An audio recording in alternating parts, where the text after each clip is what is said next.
পৃথিবীর কিছু ভয়ঙ্কর প্রাণীর অজানা তথ্য সহ আজ আমরা জানবো পৃথিবীর বুকে রাজত্বকারী 5 ভয়ঙ্কর সাপ সম্পর্কে। চলুন দেরি না করে শুরু করা যাক। তালিকার প্রথমে যে সাপের কথা বলবো সেটির নাম হলো ব্ল্যাক মাম্বা।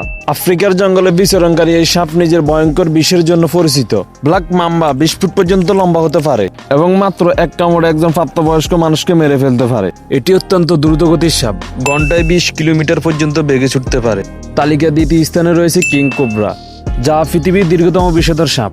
এটি লম্বায় প্রায় 18 ফুট পর্যন্ত হতে পারে। কিং কোবরার বিষে রয়েছে শক্তিশালী নিউরোটক্সিন, যা স্নায়ুতন্ত্রকে অচল করে দেয় এবং শ্বাসকষ্টের কারণ হয়। মজার বিষয় হলো কিং কোবরা অন্য সাপকেও খেয়ে ফেলে, এজন্য এটিকে সাপের রাজা বলা হয়।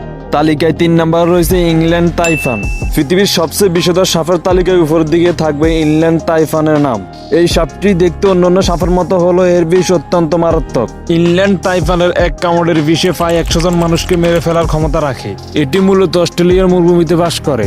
এই তালিকায় 4 নম্বর রয়েছে টাইগার স্নেক। অস্ট্রেলিয়ার আরেকটি ভয়ঙ্কর সাপ হলো টাইগার স্নেক। এই সাপের গায়ে ডোরা কাটা দাগ থাকায় এর নাম হয়েছে টাইগার স্নেক। টাইগার স্নেকের বিষে রয়েছে শক্তিশালী নিউরোটক্সিন, যা স্নায়ুতন্ত্রকে আক্রমণ করে এবং শ্বাসকষ্টের কারণ হয়। এই তালিকায় 5 নম্বর রয়েছে রাসেলস ভাইপার। ভারতীয় উপমহাদেশে রাসেলস ভাইপারকে কোবরা নামেও ডাকা হয়। এই সাপটি দেখতে অন্যান্য সাপের মতো হলো এটি অত্যন্ত বিষধর। রাসেলস ভাইপারের বিষে হিমোটক্সিন থাকে, যা রক্তকে জমাট বাঁধতে বাধা দেয় এবং অভ্যন্তরীণ রক্তক্ষরণের কারণ হয়। এছাড়াও রাসেলস ভাইপারের বিষে এনজিএম থাকে, যা কোষগুলোকে ধ্বংস করে দেয়